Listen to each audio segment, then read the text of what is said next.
The problems facing New Zealand's primary sector have been mounting at a rapid pace. So I think it's time for open hearts and open minds. Welcome to Sarah's Country. Now, I really do hope that you find a place to get a broad range of views and perspectives on the matters that matter most to farming and growing what I believe is the absolute world-class food and fashion here from the bottom of the world and distributed to our most discerning consumers globally around the world. I am super excited about our future ahead of us. I'm your host, Sarah Perriam, and it's my absolute mission to grow with this show. Now, why do I say this? Because I remember once I met a guy and he said to me, "You seem like a nice lady, but I've disagreed with many points on X, Y, and Z 3 to 5 years ago on the AM show when you talked about X, Y, and Z."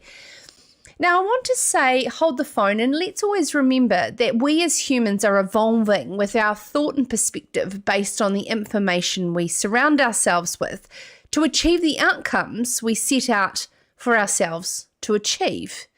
Now, the reason I am discussing this is because on Sarah's Country, we do this objectively with open hearts and open minds for a reason. Sarah's Country may not be the information everybody in our primary sector chooses to surround themselves with, as we do have confirmational biasism in every part of our world, farmers and growers included. It's not every vegan that lives in a city that seeks out information, and it's all about us working on growing together as we grow this country, we grow our industry, and we connect with our curious consumers. But you know, everybody also has the freedom to achieve the outcomes that they set out for themselves to achieve.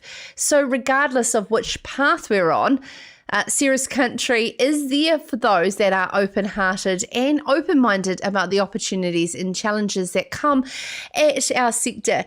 And it is an absolute privilege to be in this position to walk alongside you in alliance with the fantastic team at Farmers Weekly that go into that in-depth journalism and market analysis on a weekly basis. It is challenging times, but at the same time, there has been some exciting precipitation fall from the sky, shall I say, some moisture on the ground from most of the country. I flew through it. I tell you what, when you've got turbulence and you know it's rain, you really don't care, do you? Coming home from a lovely Labour weekend in the North Island, travelled through parts that I haven't been through before, from Pronghau up through Ethorpe and down Havelock North, and of course over the Gentle Annie I've done many a times. But interesting to see what the country's looking like at the moment, what has been a dry spring. And then through Hunterville and Wanganui and round back here to Canterbury to, of course, more rain.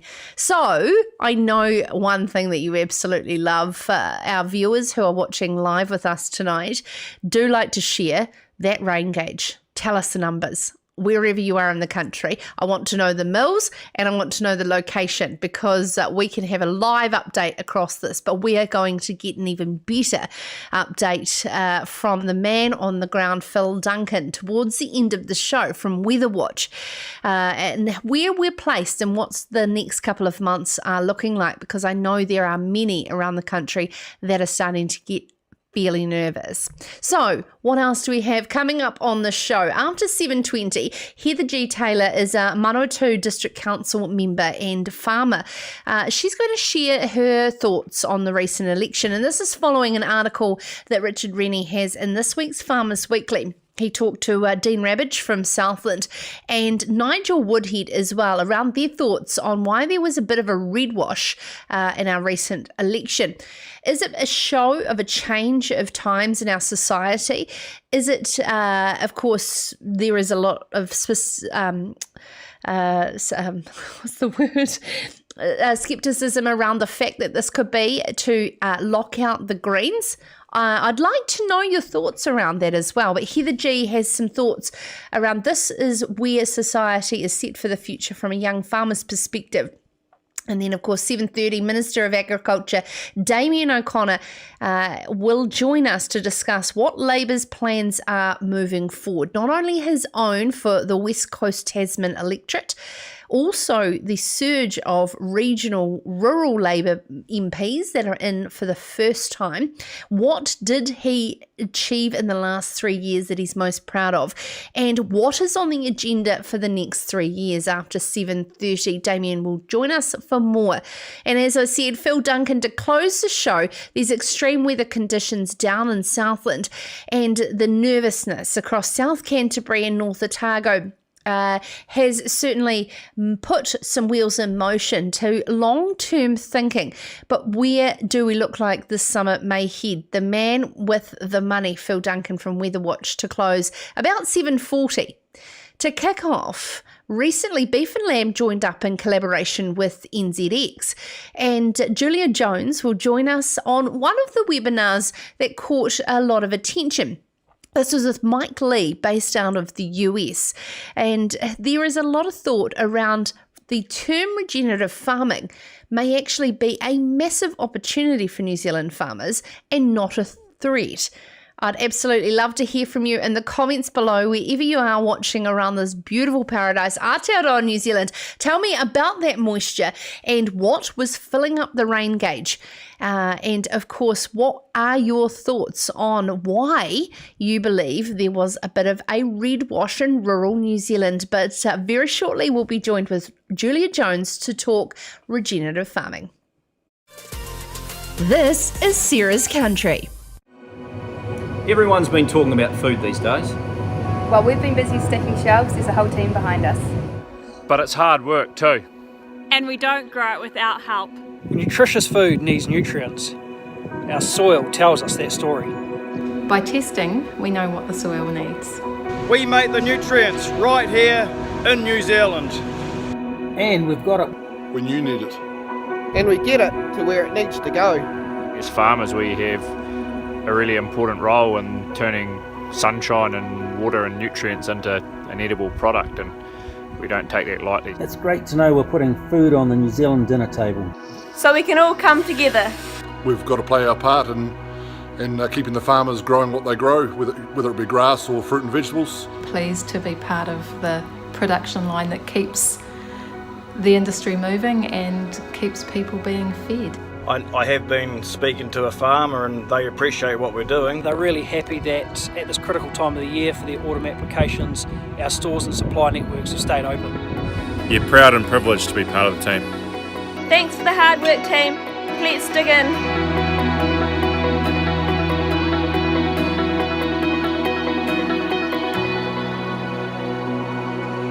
And let's do it all again tomorrow.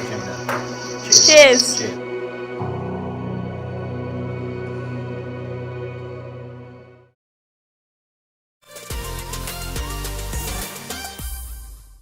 Welcome to those who have just joined us on Sarah's Country. This is our live edition, but of course repurposed on demand on podcasts, which is our absolute growing movement following Sarah's Country. And we absolutely love being with you wherever you are. If you are listening on demand on podcast, I would love you to let me know on social media how you like to consume. I know we've got an agricultural contracting sprayer helicopter pilot that listens to us and through his headset. I know that many of you are listening via the treadmill, and I have one that has learned how to Bluetooth from his smartwatch to his hearing aids whilst drafting ewes. So there is no excuse to take us on the road with you. Search Sarah's Country wherever you listen to podcasts. If you'd like to interact live with the show, wherever you are watching, in the comments below, sending us through a message. Tonight, I'd like to talk about a couple of topics, but I love to hear about anything that's going on. And my inbox is starting to continuously fill up with your suggestions of guests. Sarah@sarahscountry.com. I absolutely love it. And we are hooking and booking guests based on what you are suggesting. Tonight we're talking about the moisture, though, around the country. Wherever you are watching, I have a text come in here that absolutely can't wait to hear from Philip Duncan. This man is on the money. He said it was going to be predicted to be 17.5 millimetres between 11 a.m. and 5 p.m. in Halcombe, near Fielding. And absolutely bang on he was. So therefore, I'd like to know, have you received a bit of that rain? We were driving from Palmerston North through to Parongaha and hit this absolute torrential rain that came through, and it looked like the ranges were going very well. And then heading through the Gentilani, Napier Taihape Road, and it was heading beautifully through those ranges, and that was yesterday. I'd love to know how it was across the country. Is it filling up those rain gauges? Let us know. I want to know who is watching with us live. But also we are talking about that red wash of the elections. I know it was a couple of weeks back now, but we are going into the US election. Instead of talking about the numbers, let's talk about the why. Why do you believe that it happened the way it did, that national seats turned the way they did? Is it because really we wanted to keep out the Greens, or is it because we're so centre in this country? The reason I'm looking at the US elections, we look at the state of what's happening in the UK. That in terms of extremes of views, is New Zealand really that extreme? I want to hear your comments and your thoughts on both those things. But now we turn to one of my favourites. Everybody that joins Sarah's Country, let's be honest, is one of my favourite guests. Otherwise, I wouldn't have invited them on. Now, New Zealand's farmers are risking having regenerative agriculture defined for them if they don't take ownership of the debate around its meaning. Speaking at a collaborative NZX and Beef and Lamb New Zealand webinar on what regenerative agriculture means, US-based Alpha Food Labs futurist Mike Lee explained that it could be an unfavourable decision forced on farmers, and they will lose control of the narrative if they're not careful. He said rather than thinking about the term, people should think about their mental framework around leaving the earth in a better way, and and if we can get other people to agree with you and support you on that, then you've got a definition. Every farmer and grower I know wants to leave the earth and the waterways in a better place. So are we actually closer to regenerative agricultural's term than we know? Hosting the webinar last week was Head of Analytics for NZX, Julia Jones, and she joins us now. Julia, welcome back to Sarah's Country. Thank you so much for having me. Firstly, before we talk, shall we talk about moisture? Yeah. How's that look at your place? Look, it's green, but it's very dry. So we've had a little bit of rain. We've been lucky. We've had a very fortunate bit of fall, but we could definitely do some more. Yeah, I heard the term green dry the other day from a farmer, and it absolutely is real. The false sense of the security and the colour on the top. Now, one of the great things I took from Mike Lee's discussion from the regenerative webinar was he said the opportunity is there's subsidies locked farmers in our competing markets, and they're locked into a monoculture farming model, and this should surely be New Zealand's advantage. Yeah, I mean, the great thing about Mike was he was very much about it being farmer-led or grower-led. So this isn't about things being imposed upon people who are growing food. It's actually about ensuring that we own the narrative, and we own New Zealand's narrative, because every country has a different, theory around what regenerative is. And a lot of the practice that we do are very close to it. And I know for those very hardcore traditionalists or might feel differently and might see it differently. But ultimately, we are very close to regenerative in New Zealand. So what he was trying to tell us was, don't miss the opportunity. We can not only make value out of this for New Zealand, but we can also really be great thought leaders out in the world, because we can only export a certain amount of food, because we can only grow a certain amount of food. But what we can do is actually, have an infinite possibility to actually lead the world in this space. And as you pointed out, where there are subsidy locked farmers, it's very hard for them to change. And we really have an advantage by not having subsidy.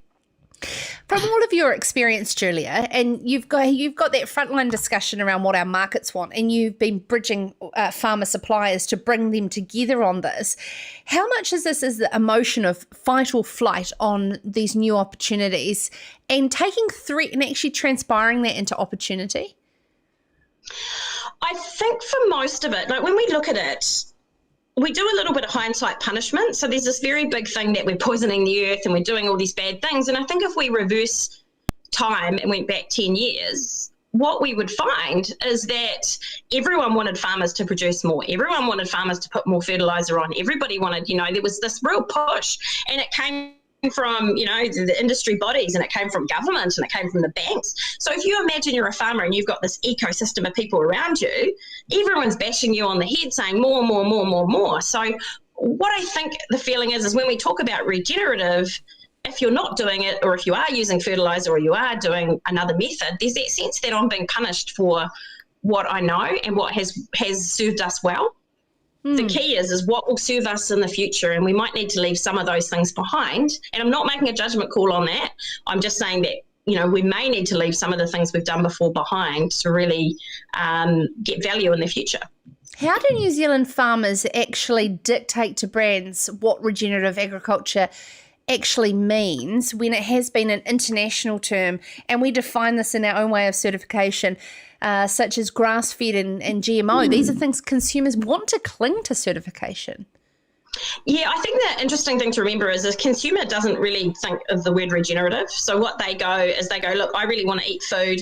And again, we've got to stop lumping everyone together, because everyone's a unique voice and they're a unique person and they have unique thoughts. So out of the billions of consumers, there's subsets and subsets and subsets. So, the people that may be attracted to this actually go, I want healthy food that's good for my body, and I want food that is grown and good for the planet. So they're not necessarily saying, I want regenerative, but what we've done is we've lost our narrative, or we've lost ownership of our narrative around how do we produce. And instead of talking about how we create value, let's start talking about how we capture the value of how we already produce. Because let's face it, a lot of our farming methodologies are very close, and there's always improvement. There's always room to progress. And I'm not making light of those who are very staunch in their principles that they apply around regenerative. But I think the other side of it is, let's not desecrate the awesome work that we all do in farming, and we don't have to prescribe tactics. We have aligned principles. Let's not prescribe the tactics and how we do it. Because you know what? You and I could be next door to each other, have the same topography, same soils. We are different human beings who make decisions in a different way, and we have different goals for our families, and that's okay. Just because you do something different to me doesn't mean that you look down on me and I'm a bad person. And I think we've kind of got a little bit of blame, a little bit of finger pointing, and I think there's got to be more acceptance. And look, people might hate me saying this, but more kindness. I think we actually do need to actually look and start thinking about how do we work together on this, and how do we protect our industry, our planet for the future, because we can own this. We can actually define it ourselves. Don't wait for someone else to throw a definition at us. Step up, and we need our industry bodies to step up, and I'm really proud of Beef and Lamb. I think all credit to them for having courage to come out with what could have potentially been a very unpopular conversation and leading it. And I think huge credit to them. And also our suppliers as well in leading the way. I mean, regenerative agriculture is something that Nestle is jumping on heavily, but also Silver Fern Farms are keeping a very close eye on it. And I loved what Nicola Johnson, the GM for marketing, said, that the sweet spot is the intersection between pasture-based farming systems, healthy soils, and producing a verifiable, healthy product, all bringing those things collectively together. Yeah, look, they're doing a great deal of work and research in this space as well to understand what does this look like, and again, what do the consumers want. And Nicola's awesome to talk to, because when you talk to her, again, the consumer doesn't use the word regenerative. What they do is all those things that she's labelled out. She gave a great example during it. So she said New Zealand at one point was the only grass-fed beef in market. Do you know that now there are 75 different labels of grass-fed beef? And boy, did we miss that boat in a way, because we just didn't, and that's beautiful because we're humble and we're nice, and I love that, and we shouldn't lose that. But at the same time, let's start selling how we produce the product. And we're going to have to keep moving on that, and consumers are going to want different, and people will want different. It's actually okay as well. Do you know where there's a similar example of that is the term merino? And I know it's a breed of sheep. However, you have mulesing in a different farming practice in Australia, and that gets tarnished to a brand that we have absolutely subsided and has been eroded in brand value over the period of time because we didn't harness that as well. How do we take the concept of taitao, fit for a better world, and Damien saying industry, stand up, stand up, own this vision, do something with it? How do we actually take these things and functionally lock this together in a puzzle and move forward? Because there's too much of this stuff going on, Julia. Yeah, look, I'm probably going to have a really unpopular view here, and it does come with love, but we need leadership and we don't have it. We've got some old leaders sitting in industry bodies potentially that need to step out, and that they're just not taking us forward. You know, they're locking us into the status quo. They're not progressive. They're scared to make a call. I won't just blame industry bodies. You know, I would say across the industry, we keep recycling leadership, so we keep voting people back into the same roles that they were in before. Yet we sit there and we complain because they're not changing. So I'll tell you what, it's as simple as leadership. And I know that sounds harsh, but it's leadership. I'm trying very hard to keep a straight face. Julia Jones, an absolute asset to the industry, head of analytics there for NZX, and that's head of the Regenerative webinar. The reason I'm saying that about keeping a straight face is because I 100% agree with Julia in everything that she does say, and she's an asset to Serious Country as a guest, and it's a fantastic segue into our next guest after the break. At such a young age, she is the Manawatu District Council councillor. She is still a young farmer in her own right. And someone said to me over the weekend, we don't need diversity in the form of a race or a gender or a background. We just need more diversity of thought at the table. And this is something that we should embrace. And I'm very, very excited after the break to bring on the show Heather G. Taylor from up and through the Rangatiki area. And this is following a post I saw on her Facebook. She is studying a graduate diploma in politics. And this is following her thoughts on where this country is going and following a Labour landslide. All that up next on Sarah's Country. This is Sarah's Country. Delicious.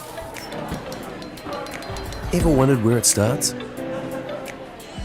Does it start with care? Respect. Fresh grass 365 days a year.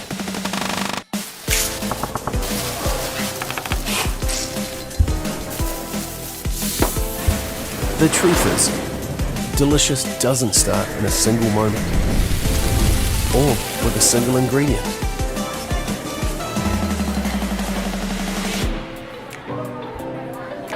Delicious starts here.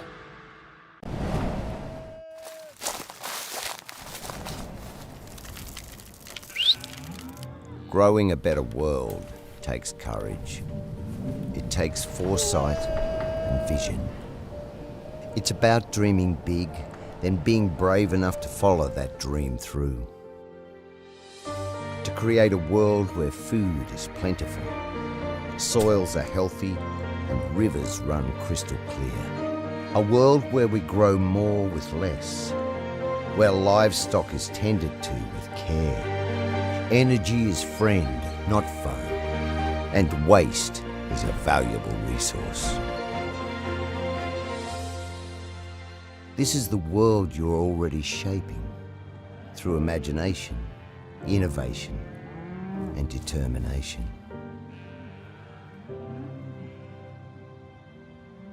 So as small steps become huge leaps, you move boldly forward.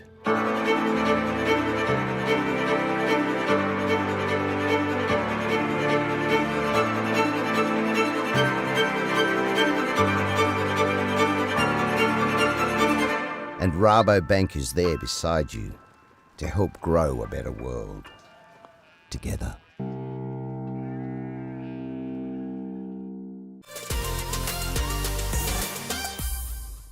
Welcome to Sarah's Country. If you've just taken the time to join us live across your social medias in alliance with the fantastic team at Farmers Weekly, we are broadcasting on YouTube live if you do have struggles watching on Facebook, and of course on demand on podcast. Just catching up on the comments below. Fantastic comments. Lindy has been looking forward to, this is Lindy Nelson, Julia Jones joining us, who was just there before the break. Lindy says, leadership is behaviours powers, not positions, we collectively have to own. This, not to leave it to our positional leaders. Fantastic, Lindy. And Jack Keys is watching. Great points, Julia. Always love your insight. Jack, I want to know how the raw ring is around your legs from your training in gumboots. Good on you for what you're doing, raising funds, running in gumboots. Fantastic, Jack. Craig Sims, how amazing is Julia to listen to? A true leader in the industry. Isn't she fantastic for saying what a lot don't say? Now, we're talking about regenerative farming. The webinar. Mark Warren says, isn't more constructive to see regenerative farming as a way of thinking rather than a prescriptive line in the soil? Mark obviously didn't pick up that I went through your area the other day. Mark, a beautiful country through there. Absolutely fantastic, and I look forward to heading back there. Vicky Black, 1.2 mils of rain in Taitap. It wasn't a lot in Taitap today, Vicky, was it? But it certainly was around the country. Posey, Moody, why so close and you didn't call in for a Sam? I'm going to stop telling people where I'm travelling around the country because I'm getting in so much trouble for not calling in. Oh, and this is what I love so much about how lucky and privileged I've been to travel in the most beautiful parts of this country, up gullies around this beautiful paradise called Aotearoa, New Zealand. Jock, down in Waimate, there was some good rain. I would love to hear from you. How was the moisture around the country? What was filling up your rain gauge? It is exciting. We know we need more, but let's celebrate what we have had over the long weekend. And we turn to our next guest. She believes that society is transforming and we can no longer rely solely on business owners and agricultural voters. We live in a socialist world, she says. Society has grown empathy and, most importantly, appreciate equality. Heather G. Taylor is a passionate farmer, Manawatu District Councillor, and at her young age is also studying a graduate diploma in politics. What caught my eye was a post on Facebook recently and some of her thoughts following the recent election and what it might mean for farmers and growers. And Heather joins us now. Evening, Heather. Of course, we're straight to the rain gauge. What's happened overnight? Yeah, well, it's finally started raining. I was sort of planning a bit of an inside day today, but I managed to get a morning worth of activity in, so that's good. But it's started now, which is, yeah, we're very grateful for that. I know you've had a hard time through where you are based in that last summer period. Is it really sort of sinking in, that moisture? You hear guys say we're sort of only 2 weeks away from a drought, and I believe that. Like, it's still weirdly dry and it's been a weirdly warm winter. So great for lambing percentages, great for grass growing now, but heading into the summer, I'm not too sure where we might be heading. Hopefully the rain keeps up and we keep it through the summer. We've got Phil Duncan on from Weather Watch towards the end of the show. Heather, I'd like to give him your wish list. How much and when exactly would you like that weather? Constant moisture and sunshine in between.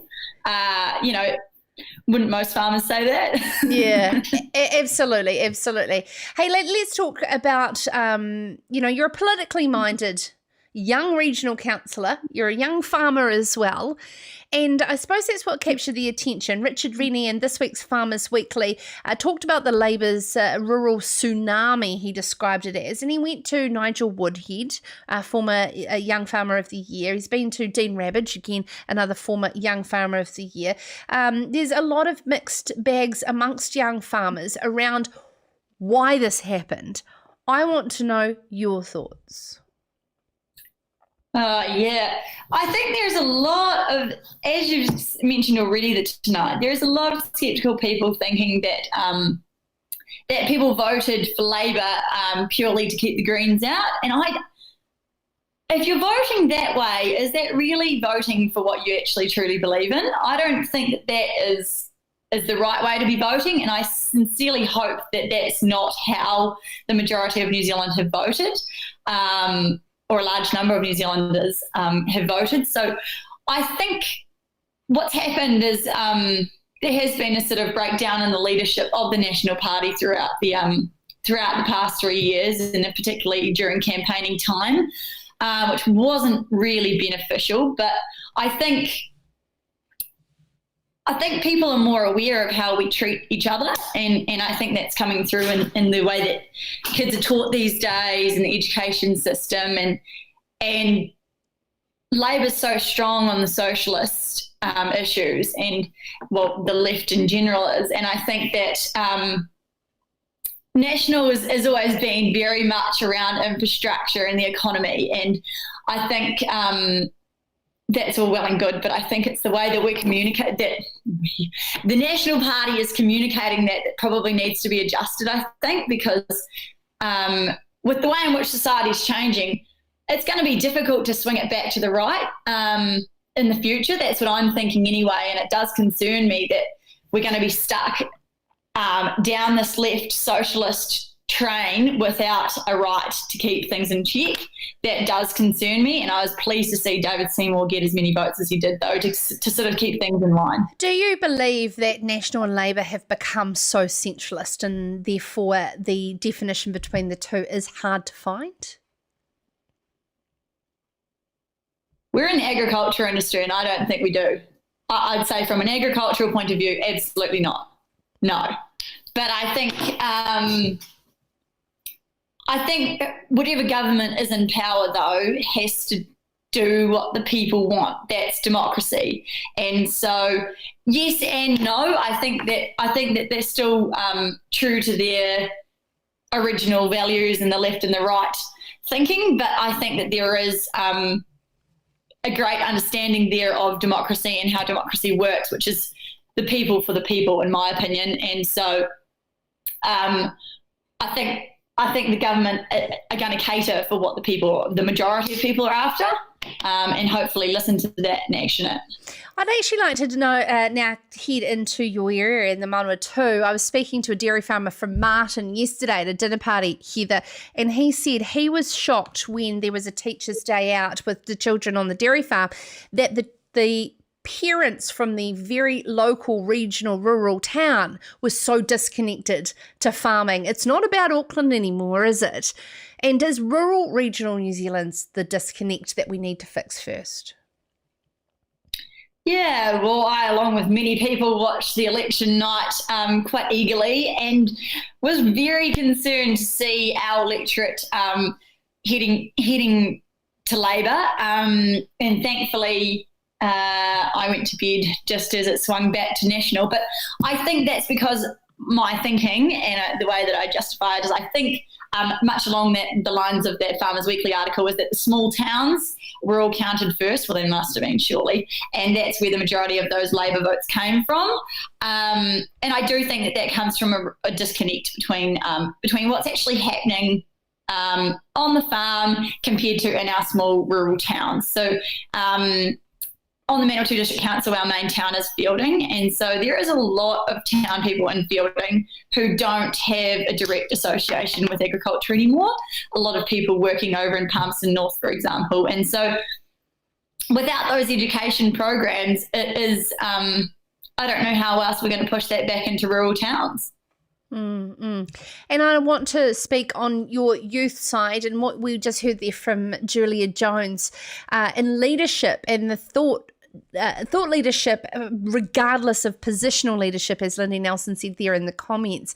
How does each and every one of us stand up and actually be a leader moving this conversation forward, do you believe?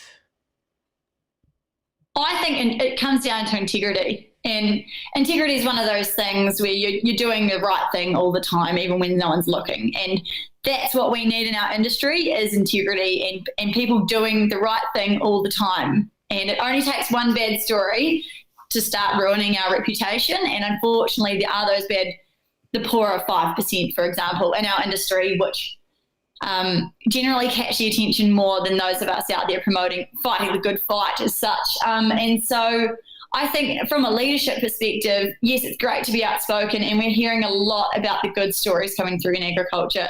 I mean, you have a lot of them on your show as well as Country Calendar and the likes, but so there's those sorts of people who are outspoken in what they're doing, but there's also just ticking over and doing the right thing all the time, fencing off your waterways, acting with the environment at the forefront of what you do in sustainable business practice. I think it's all key in making sure that our industry moves forward in the right direction. I want to talk to you because you're a digital native. And social media is something that is you've only either grown up with. You don't know any different. Do you believe we have confirmational biases within our own industry to continuously feed a narrative within ourselves? I think I do a wee bit. I like telling people what I'm up to, and I think that's because I love the life I live on the land and having a variation in what I do. Like, I think it's a great story to tell, and I do it because I think that if I go out and inspire one person to start a career in farming or to look into a career in the agricultural sector, that is so great. That is like a big win for me. So if someone sees that I'm out there breaking in a horse and riding it at work and they're like, whoa, that's so cool. That is, for me, that's like, yes, I've encouraged someone to look into the agricultural industry because it's not just slaving away and not getting anywhere. There is some really cool parts to it that are rewarding and actually include, like, a lot of people enjoy riding horses for fun, and I get to do it for my job, and so, like, there's a lot of things that you just don't get to see day to day that I think it's important. Like, social media is such a big key in a lot of young people's lives, and if we can influence it positively, why not? Yeah, absolutely.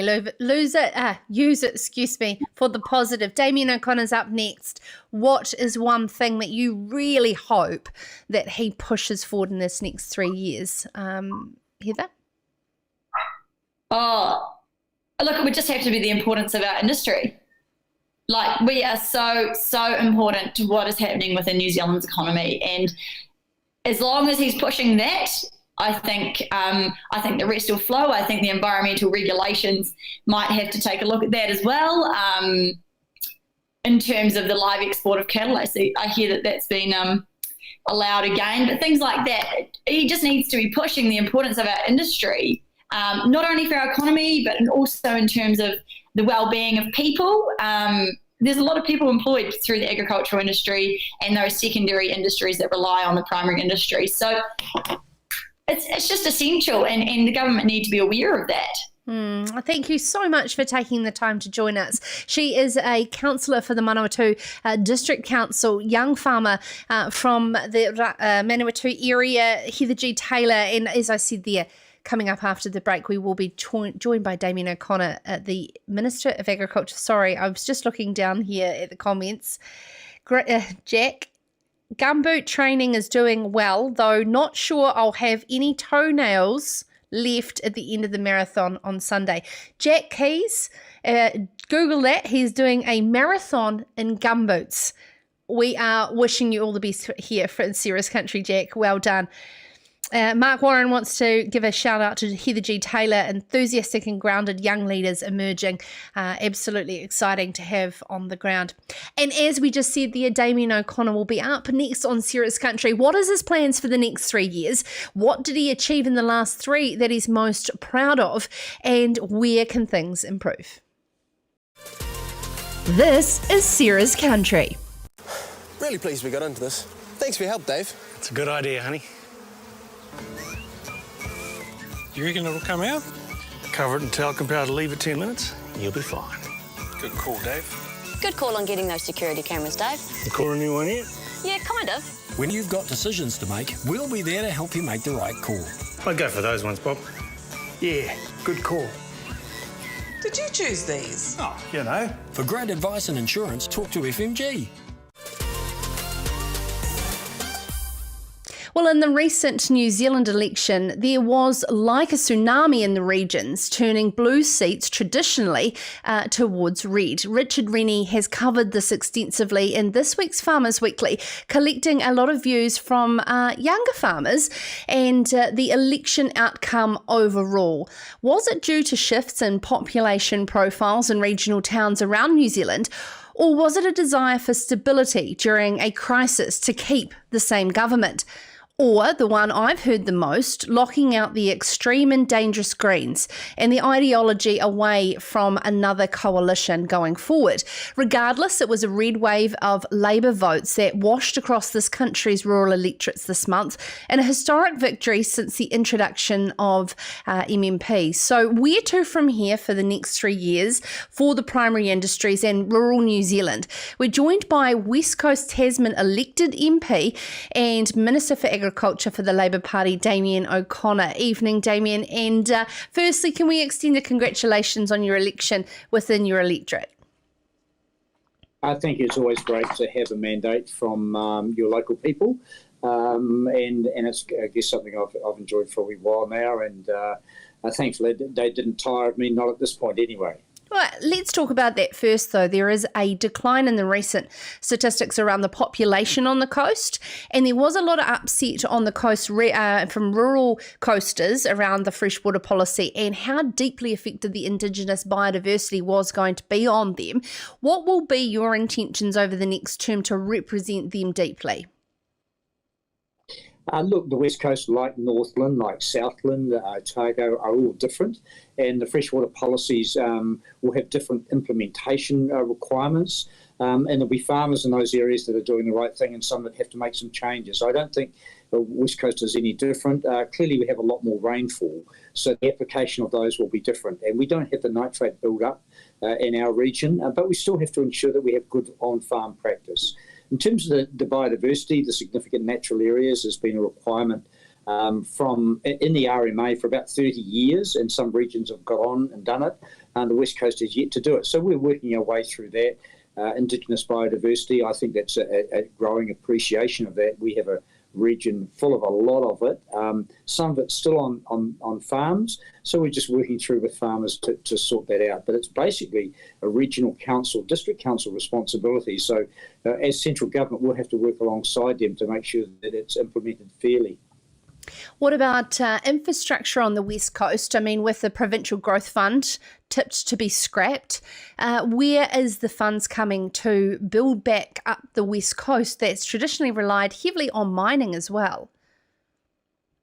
Look, we've got a whole lot of Provincial Growth Fund money in the pipeline there, committed to building bridges, to support for flooding.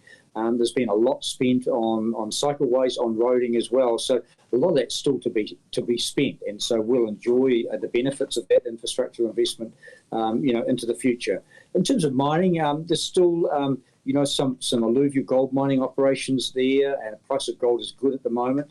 There's still a few coal mines, but of course the price of coal is going through the floor, and that's no good for them. So got a big mixed bag with mining, but as it's always been in that industry, it's ups and downs. There are people losing jobs, people getting new jobs. It's wildly fluctuated over many years in our region, and I guess we'll just have to go with those fluctuations into the future. It will be part of our economy, but we've grown things like dairying, we've grown things like tourism, and even though that's taken a hit with the international visitors, a lot of domestic visitors, Kiwis, coming to look at our region. So when I go around and have been talking to many businesses, many of them are way ahead of what they were last year. They think they'll have a good summer, and then beyond that, that will depend, I guess, on how the world manages COVID and how we do that. But as a country, I think we're a lot better off than most in the world. And as a region, the West Coast and Tasman, we're based on a lot of primary industry activity, and we're going really well. And a huge boost with AgFest, of course, next month. Very much looking forward to heading over to that as well. Now, Damien, you've got a lot of new fresh faces in the Labour Party that have been elected in their own right around the regions. The Labour Party did not have a lot of elected regional seats 3 years ago. How will you ensure, as Minister of Agriculture, should you have that portfolio again, which we'll assume, that they stay connected, that they don't get caught up in Wellington and stay connected to the true needs of the rural communities? Hopefully they do it better than the National Party MPs that they beat, because clearly there was a disconnect there. And so these new MPs from the Labour Party, that they've obviously connected with the community to get the votes. They've been out around the provincial towns and rural areas. And there's lots of theories on, why we got the vote. I think good leadership. I think it was endorsement of our COVID management, and the fact that we have a vision and a plan to go ahead. So all those MPs, they'll be new, they're enthusiastic, they're very, very capable, lots of talent there, and I'm sure that they'll be continuing to connect with their communities and representing their views. For me, that's a lot more people who have connection to the rural industries, and they'll be there to support me as direct representatives from those electorates. How much do you believe that the Greens and New Zealand First helped Labour get across the line from what happened in the last 3 years? Look, we had a pretty functional working coalition government, and that was with both New Zealand First and the Greens. We saw a huge number of good positive things for our economy, with the Provincial Growth Fund from New Zealand First, was encouragement around water and biodiversity, even though some may see it as a negative. Long term, those are the things that we need to manage properly with the Greens, and we'll continue to work with them. They are still in government, and New Zealand First unfortunately isn't. So, people will be doing analysis of the outcomes of that for those parties. For us in Labour, it's for us to get on and govern, put out a plan, continue to follow it through, and make sure that we represent all New Zealanders to deliver a better New Zealand than we have in the past, not just to build it back to where it was, but actually to make it better. And that means more benefits for New Zealanders, regardless of their backgrounds, regardless of where they live. Now, Damien, you sat there 9 years beating away, ready for your turn, and many in rural New Zealand said, Damien, we love you, you're with the wrong party. You came in, you had your 3 years. I'm sure the book was, the to-do list was very long, and 3 years isn't really long enough. It has been discussed heavily to extend that term. But let's work through some of those things that you are most proud of that you have achieved in such a short amount of term. Before we get into what's next? I guess the first thing that was thrown at us, a bit of a curveball, was Mycoplasma bovis. And with the support of my colleagues, we committed to eradicate it. And I think we're a long way down the track to do that. Still a lot of work ahead of us. We've sorted out the NATE system. We've certainly got more people committed to it. And if we can beat that disease, I think that's one achievement that we should be rightfully proud of.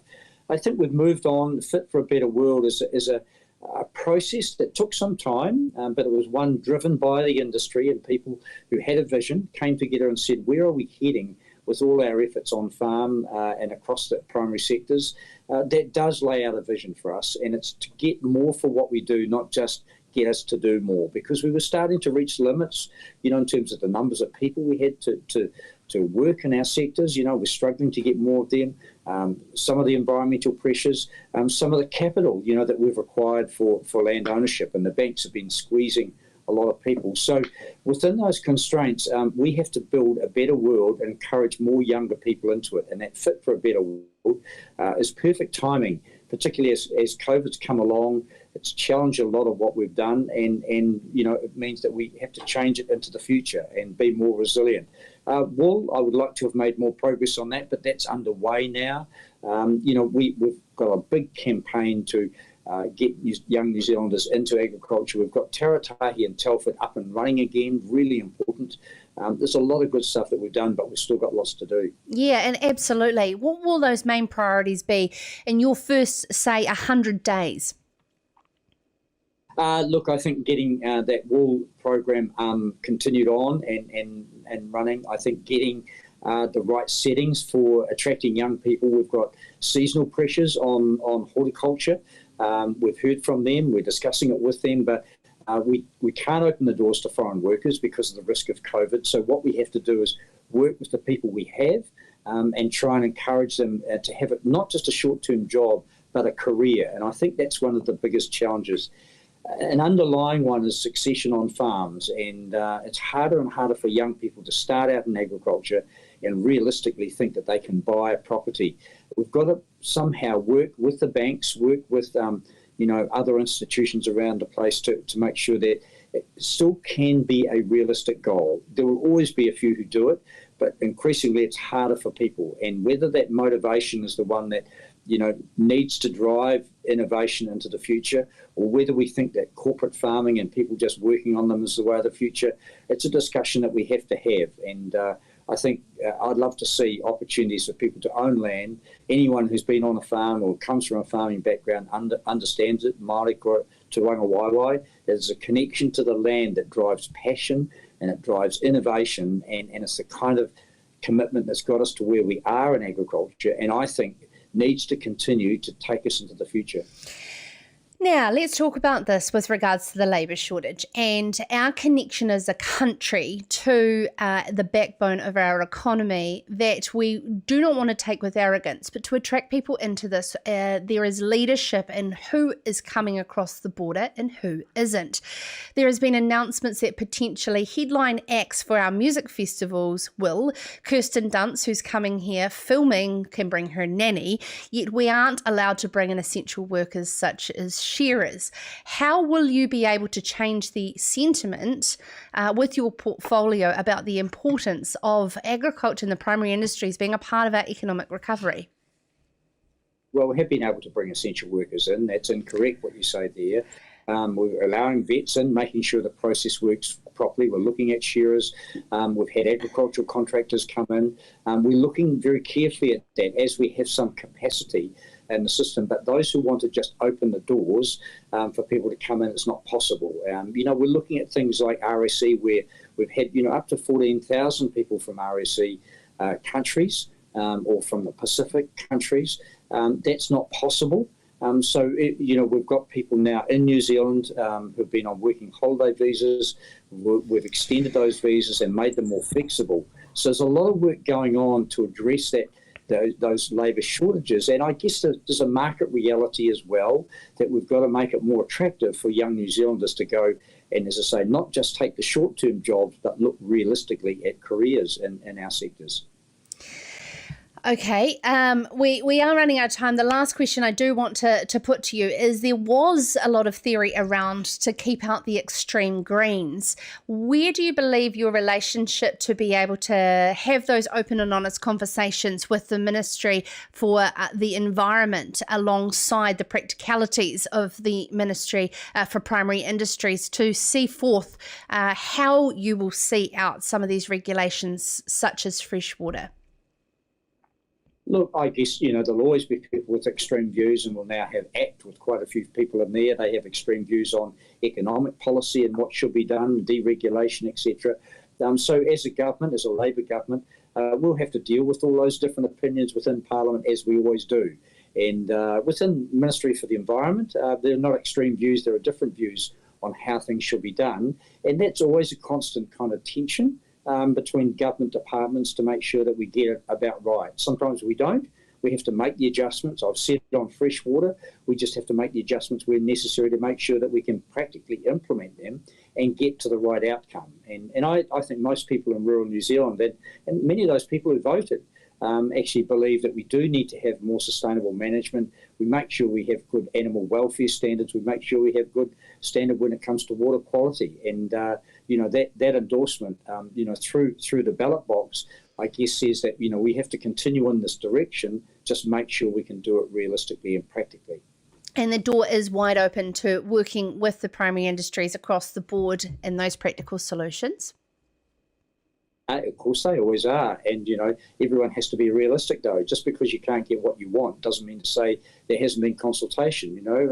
Life is a compromise, but ultimately, if we agree on the objective, then we have to sit down and make sure that we get it as right as we can anyway. Sorry, Damien, just before you go, one thing I did take from a positive that Jacinda Ardern does intend to utilise her popularity globally to forefront trade over the next term. How much of importance do you believe that is for this change of nationalism we're seeing across the board, and what, of course, is happening with the US and a potential global recession as well?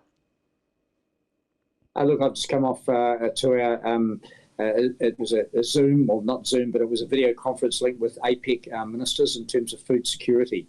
and trade was an important part of that. And so, look, it's a global discussion in terms of the APEC ministers and APEC countries' economies. Really important part of say, feeding our people, making sure that they get access to good nutrition is being able to trade, but also helping them with production systems, making sure we reduce waste. So we are working on this collaboratively, and I think that what Jacinda has done internationally is outstanding, showing a bit of leadership, trying to be kind, putting the health of the people first, and ensuring that when we get that right, actually our economy flows on positively from that. And so I think that's the kind of leadership the world needs.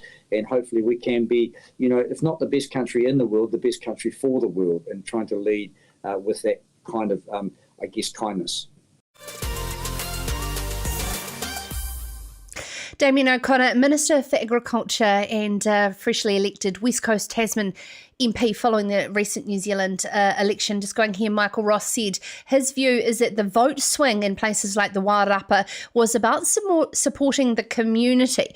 National only supported one part, but the community wanted a stronger solution, and they had a local MP, a list MP, who travelled in an old ute which reflected his perspective.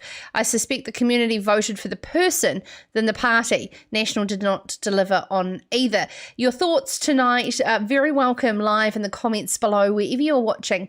Ceres Country produced in alliance with the fantastic team at Farmers Weekly, broadcast live across multiple different platforms, Monday, Tuesday and Wednesday, and then on demand on podcast. I'm getting messages flat out here on the phone that come in left, right and centre. This just shows how engaged this show is about bringing to the table open hearts and open minds. But what were your thoughts there listening to Damien O'Connor around kindness? Is that where our future will lie? Is this where our society is heading? How do we embrace this? Or is this absolute gobble wash? I'm surprised I haven't heard from Jock in the comments on some of this. Jock, I want to hear your thoughts. Now, reported in this week's Farmers Weekly by Neil Wallace, there are drought meetings already happening in South Canterbury and North Otago as parts of the region grapple with 50 to 60% of their normal annual rainfall so far this year. I'm being told this is quite the case around many parts. Farming leaders say low pasture covers has prevented early season harvesting of silage and baleage and prompted a run on any surplus feed, barley or supplementary feed. Yet lambing percentages, docking percentages and tailing of course up. But where are we heading to going into the summer? Phil Duncan, the head weather analyst for Weather Watch, joins us now. Evening, Phil. Good evening, Sarah. How are you? Good. There's many eager people listening and watching to Ceres Country and, of course, following Weather Watch very closely to what's going on. Now, let's firstly talk about this latest shower across the country. There was a bit in it, but not really enough. No, it was trapped. The rain that moved up the country was trapped between two highs. So as it moved into the North Island, it really fell apart. There'll be a few more showers around tomorrow, making it up to sort of northern areas, but not very much. And we're sort of seeing quite low rainfall accumulation right across the country, except for maybe the west coast of the South Island. But many other regions are below average, and the regions you mentioned on top of the upper North Island and a couple in the eastern North Island, much drier than they should be already for this time of the year. And it's not so much about grass growth for farmers and growers, is it? It's these much needed recharge to our aquifers and our storage dams across many parts of the country. A dry autumn, a dry winter, and then spring's been very much the same. Do we have a abnormal summer on the cards? I don't know just yet, because we've got La Nina building and that will peak in December and January. And I keep saying La Nina is a silver lining, but not a silver bullet. It's something to be positive about, but we're not guaranteed to get rain from it. We're not guaranteed to get a tropical cyclone that will dump rain from it. In fact, at the moment, we need to clear away the high pressure that's between us and the tropics. Now, that high pressure has been frequently coming into New Zealand from Australia for a year and a half. So you're talking about aquifers. That's the problem. It's not so much on the surface where the droughts have eased in a lot of areas. many places are lush at the moment, although some in the north are now getting a little dry. But it's more the long-term effect of being in a rainfall deficit for 2 years now in some places, which is highly unusual, and it seems to be due to high pressure coming out of Australia just almost consistently across parts of New Zealand. What about snow hitting the Alps and moving north more and more? That snow cover, of course, comes down into our catchment areas. I flew over a very brown-looking Waimakariri tonight, around lunchtime, and there has been, these blasts, but then it's a long time between drinks, effectively. There was a fair bit of snow that fell across winter up in the mountains, high up in the mountains, these mountains here. They were getting a metre of snow with each sort of front that was coming up. But it didn't go that low down. We didn't see places like Queenstown getting loads of snow. And that's a good way of measuring how low down it's going, is how many of our main centres get snow. So I think that's a little bit unfortunate. We have had some snow. I think the rivers in the South Island are probably faring a little better than those in the Upper North Island. So there's one positive, at least for parts of Canterbury and Otago. And Phil, I've had a lot of comments coming in how you were absolutely bang on the money with this latest rainfall.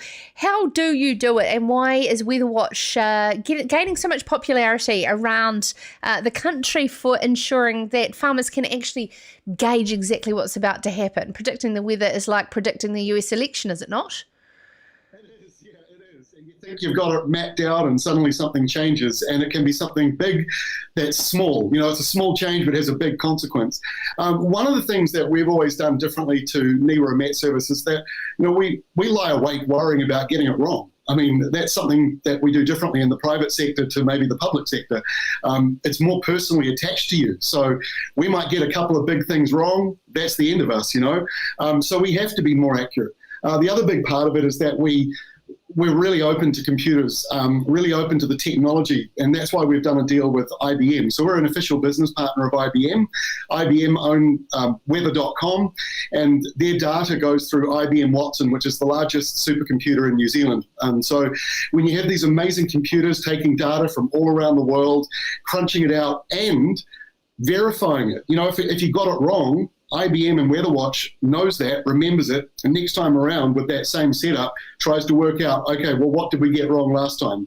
So that's what we're doing differently, and I think the personal accountability and the fact that I've travelled a lot around this country, in the rural sector, growing up around it, seeing how small things in the weather that didn't affect the city folk really affected the farming folk, and so that's shaped me into what we've set up now. Oh, Phil, it's an absolute pleasure to continue to have you on Sarah's Country.